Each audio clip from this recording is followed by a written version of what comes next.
दोस्तों, आज हम बात करेंगे भारत के रियल एस्टेट मार्केट की ताजा स्थिति के बारे में। देश के प्रमुख शहरों में घरों की कीमतें आसमान छू रही हैं, जिसका असर बिक्री पर पड़ रहा है। मुंबई में मांग 30% तक गिरी है, तो दिल्ली एनसीआर और दूसरे शहरों का क्या हाल है? इस वीडियो में मैं आपको पूरी जानकारी दूंगा, तथ्यों और आंकड़ों के साथ। तो वीडियो को अंत तक जरूर देखें, लाइक करें और चैनल को सब्सक्राइब करना ना भूलें। दोस्तों, पिछले कुछ सालों में भारत के रियल एस्टेट सेक्टर में जबरदस्त उछाल देखा गया था, लेकिन 2025 की शुरुआत में इसमें सुस्ती के संकेत दिख रहे हैं। प्रॉप इक्विटी और एनरॉक जैसे रियल एस्टेट डेटा एनालिटिक्स कंपनियों की हालिया रिपोर्ट्स के मुताबिक देश के प्रमुख 9 शहरों में जनवरी-मार्च 2025 की तिमाही में घरों की बिक्री में 23% की गिरावट दर्ज की गई थी। पिछले साल इस तिमाही में 1.36 लाख यूनिट बिके थे, जो इस साल घटकर 1.06 लाख यूनिट रह गए।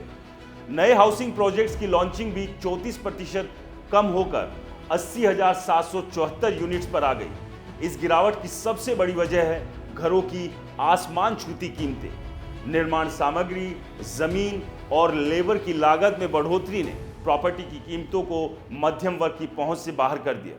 लेकिन कुछ शहरों ने इस ट्रेंड को तोड़ा, जैसे दिल्ली एनसीआर और बेंगलुरु, जहां बिक्री में बढ़ोतरी देखी गई।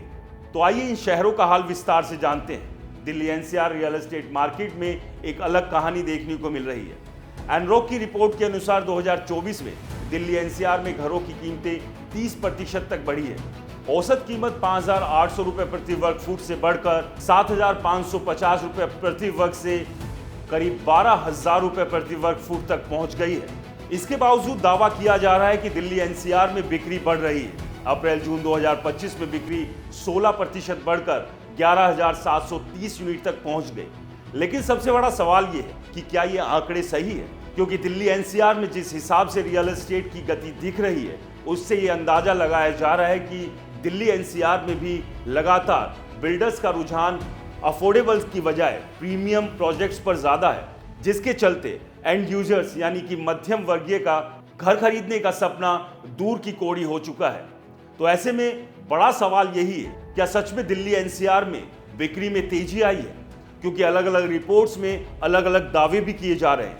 लेकिन इस सब के बीच बड़ी बात यही है कि बड़े शहरों में लगातार बिल्डर प्रीमियम प्रोजेक्ट्स पर काम कर रहे हैं, क्योंकि बिल्डर्स को लगता है कि सबसे ज़्यादा प्रॉफिट अगर कहीं पर है तो वो लग्जरी प्रोजेक्ट्स में, और निवेशकों का रुझान भी लग्जरी प्रोजेक्ट्स की तरफ है। लेकिन हाल ही में कई एक्सपर्ट्स ने जो अपनी राय खास तौर से दिल्ली एनसीआर के रियल एस्टेट सेक्टर को लेकर दी, उससे ये सवाल खड़े होते हैं कि क्या दिल्ली एनसीआर का रियल एस्टेट धीरे धीरे अब रिसेशन की तरफ कदम बढ़ा चुका है?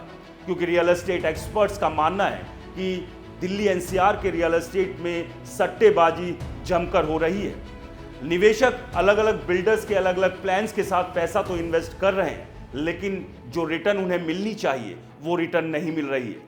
यानी कि इन्वेस्टर्स पैसा लगाकर फंस रहे हैं। और सबसे बड़ी बात कि मध्यम वर्गीय परिवार जो अपने बच्चों के लिए, अपने लिए एक घर का सपना देख रहा था, अब उसका वो सपना पूरा होता हुआ नजर नहीं आ रहा। दोस्तों, आपको क्या लगता है? क्या दिल्ली एनसीआर सहित देश के टॉप शहरों में रियल एस्टेट सेक्टर के दामों में जो आग लगी है, उसकी वजह से आने वाले समय में रियल एस्टेट सेक्टर और ज्यादा गिरावट की तरफ कदम बढ़ाता हुआ दिख रहा है? हमें कमेंट्स कर जरूर बताएं। नमस्कार।